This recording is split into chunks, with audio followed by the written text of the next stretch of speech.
It's Podville, the family-friendly variety show. I'm your host, Corbin. And I'm your hostess, Julie.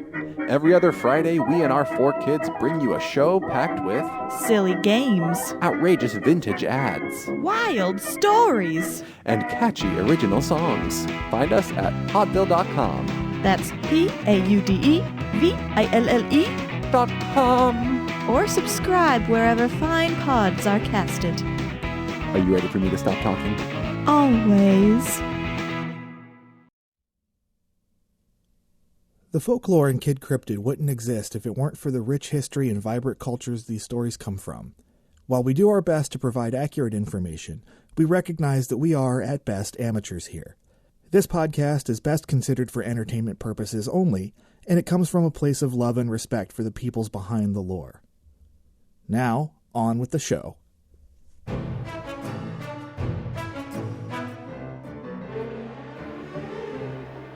I'm Sean. I'm Elias. And you are listening to Kid Cryptid, the podcast where we run away from the slowly shuffling, brain-hungry creatures known as cryptids. How's it going, Elias? Good. I'm going to take a guess that you can figure out this week's cryptid from the description. Zombie. Huh? Zombie.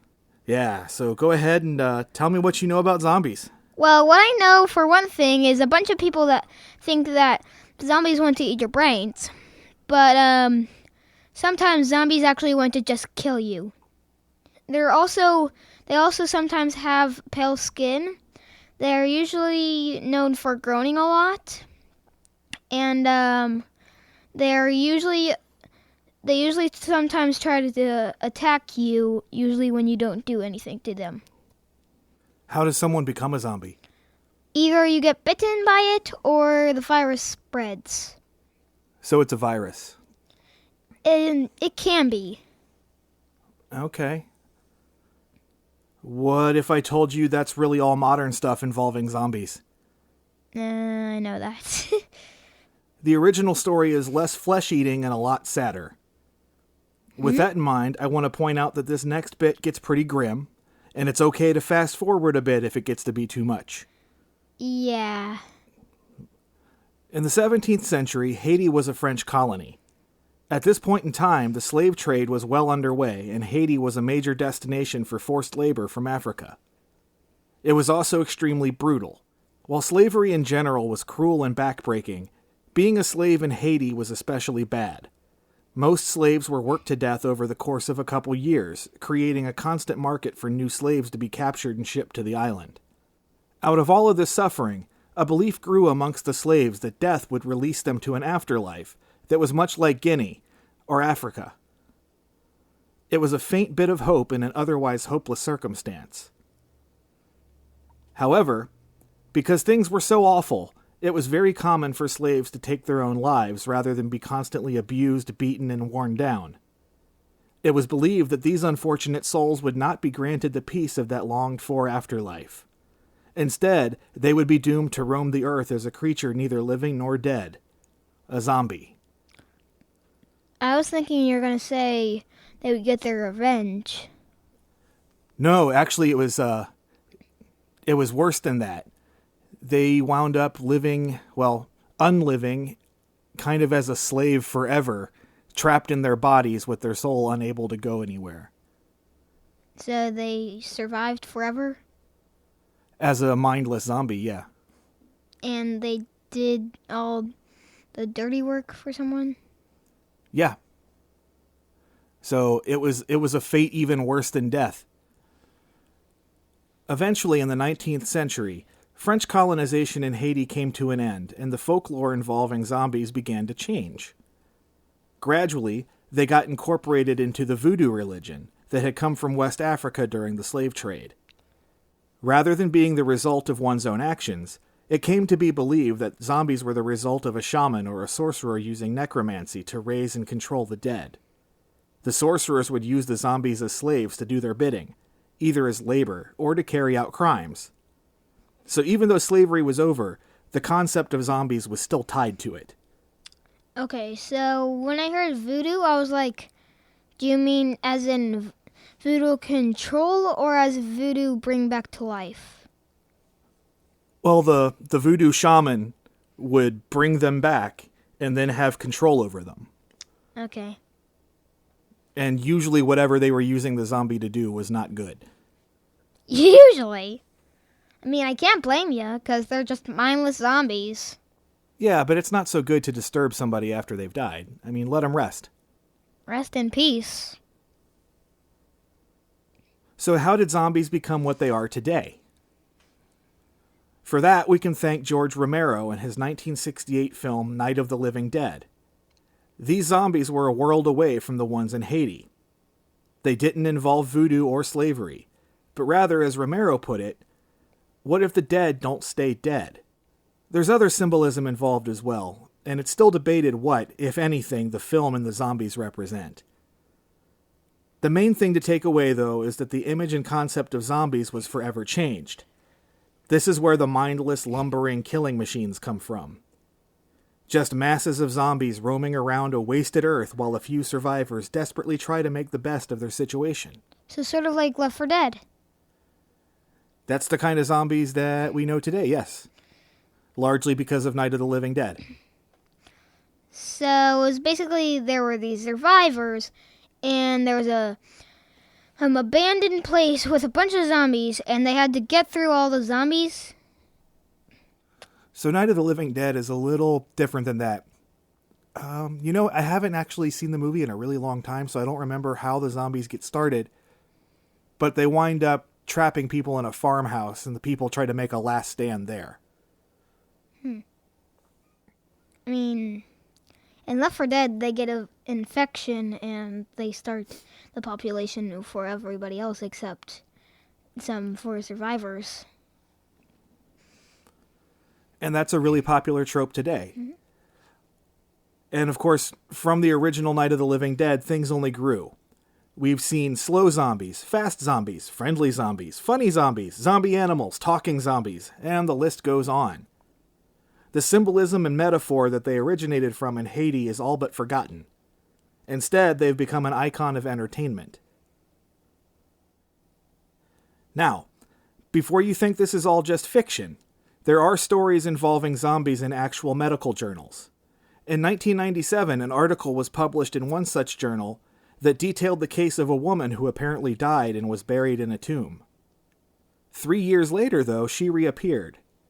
An investigation found her tomb full of rocks. She was later admitted to a psychiatric hospital. Psyche, as in psycho? They treated her like she was crazy, yes. But that doesn't change the fact that she was buried and came back. That is just weird. In another case from 1962, a man began suffering breathing problems. Shortly after arriving at the hospital, he slipped into a coma and was eventually pronounced dead. He was, of course, buried. 18 years later, however, he returned to his hometown, where people, including his sister, identified him as the one who had died all those years before. Those same people saw him buried. He claimed that he had been buried alive, dug up, and forced to work on a sugar plantation for years. What? Yeah, everybody saw him put in the ground, and then 18 years later, he came walking back into town. So basically, what happened is somebody buried him alive, and then he was basically like, I want to get my revenge, and I'm coming back out, and 18 years later, boom, he's back, and everybody's like, what? Huh? Oh, everybody was shocked for sure. But there really wasn't much revenge. As far as I know, he just wound up living out his life like normal. Wait, so he died again? You know what? I don't know if he actually did. He might still be alive. It was 1962. He could still be kicking. Are you telling me that he might be still alive now? Yeah. Okay. I don't think anybody has actually lived that long. Unless they're a zombie and they can live forever. 1962 wasn't that long ago. I know, but still. That was like probably more than 100 years ago. No. It would actually well, he'd probably be about Grandpa's age. As in... Are you talking about my grandpa? Yeah. Not mine, yours. Your dad? Yep. Seriously? Yeah, he would probably be about the same age. Oh my gosh. Whoa. So what do you think happened there? People were like, how did this happen? Well, do you think that they were really buried alive, or were the bodies switched at the funeral, or what do you think happened? Maybe, I think what happened is that they had maybe a brother, and they looked like each other. So then one died the day before, like they were twins. So you're going with the long-lost twin theory. Yeah. Okay. I had not considered that twist, but go on. And the other woman was probably, maybe had like a sister, but a little younger maybe, like about 3 years younger. And she looked like her and returned. I think her parents would have caught on to that. Seriously? Yeah. This is just... It's weird. It's pretty wild, I agree. Like, the only thing that I know about zombies are mutation, disease, or other stuff. Yeah, but now you know where they really came from. Yeah. Out of tales told during slavery. Yeah. Not a very happy place, huh? Like, I do not like slavery, so... I'm really mad. Like, I'm really mad that they got beaten to death and they were put on an island and they came back. But I'm not mad for them coming back. I'm just mad that they tortured them, like, to death. Yeah, I hear you.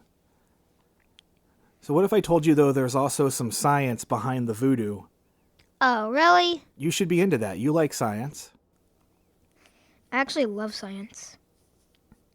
The so-called zombie powders that are used to make zombies often include a toxin from blowfish. This can be very deadly. However, in small doses, it can cause difficulty walking, confusion, and breathing problems. In higher amounts, it can cause a coma and paralysis. All of these things could lead to someone appearing to be undead, or to appear to come back from the dead. So while they may not create a zombie in the sense that most picture, it's still interesting to note.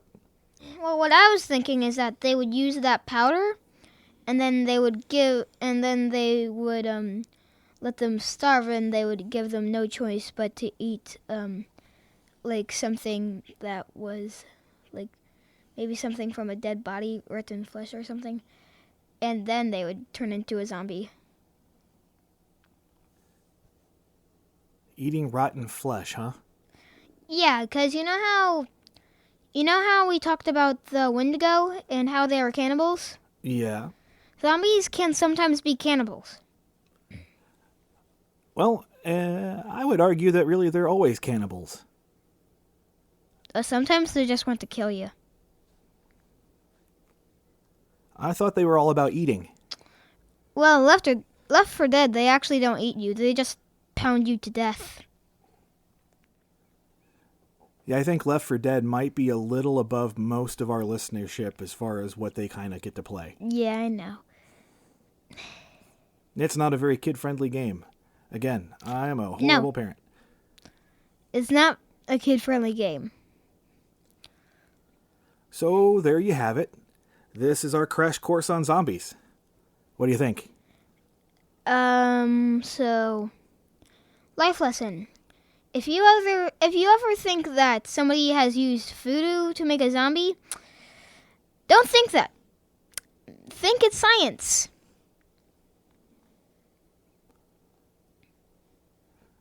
So, question. What separates Frankenstein's monster from being a zombie? What I would say is that zombies are a little shorter than Frankenstein. Frankenstein, I'm pretty sure, was actually... Frankenstein's monster was actually a man, but he had to use lightning to bring him back to life. Oh, so you're saying because they used lightning instead of zombie powder, it makes it different. Yeah. So the lightning usually shocks them to life, but for zombies, you can actually have a disease, you can have a mutation, or you can have something else. Gotcha. All right. Well, that seems fair, and I think that's going to wrap us up. Unless, of course, you have anything else. One thing is, do not make zombie powder. Because if you add too much, you might get a coma. Well, I guess it's a good thing I didn't tell people how to make zombie powder, huh? You technically sort of did. I gave one ingredient. Okay, yeah, but... And still. how many people have access to blowfish? Probably not a bunch in this country. Well, based on what I know from our listenership, most of them come from the U.S. So a blowfish toxin is going to be a little hard to come by. I mean, we do live by rivers, but we do not live by oceans. Anyway, I'm Sean. I'm Elias. And you have been listening to Kid Cryptid. Until next time.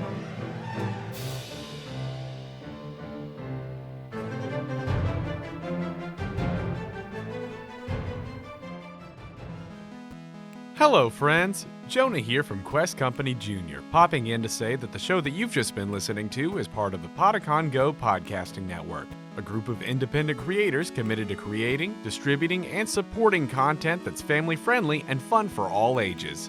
If you enjoy this show, be sure to subscribe on your preferred podcasting platform and show some love with a 5-star rating and review. Every time you do, you are helping support the creation of more family-friendly content. Thanks for listening, and we'll see you next time.